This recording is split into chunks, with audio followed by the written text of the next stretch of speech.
We're in an historic drought, and that demands unprecedented action.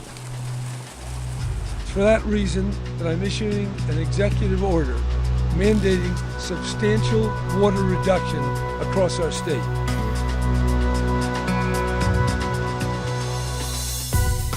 As Californians, we have to pull together and save water in every way we can.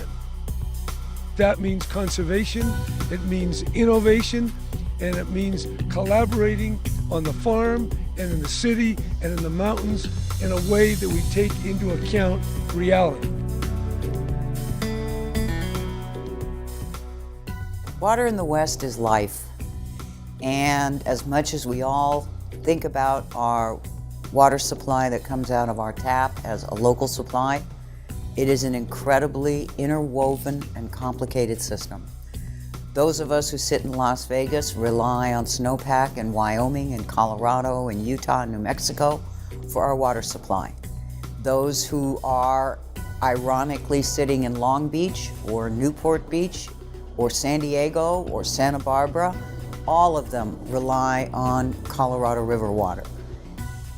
Even water that goes to the Front Range of Colorado finds its origin on the other side of the Continental Divide. We move it through the Rocky Mountains. Talking about water in the West is always emotional, but it becomes even more so when we talk about it in drought conditions.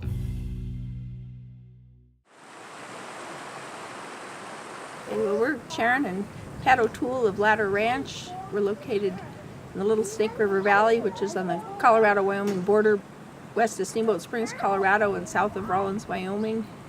We're in the Sierra Madre Mountains here, and our ranch is right at the confluence of Battle Creek and the Little Snake River, which are both tributaries of, ultimately, the Colorado River. Right now, as you know, one of the biggest things we're concerned about is the drought, the lack of water. How are we going to adapt to that? Even during the 30s, my dad always said that this valley was less dry than the rest of the country, but even with that, we shouldn't have green grass in the middle of April. We should still have a little snow on the ground. We wouldn't be able to be standing here in a normal runoff here. This is as low as I've ever seen it. It's not a good indicator, for the long term of what we're going to see this summer, and hopefully we'll get rains and enough rains to keep things going. But from a snowpack perspective, this is pretty much as low as I've ever experienced in the 40 years I've been here.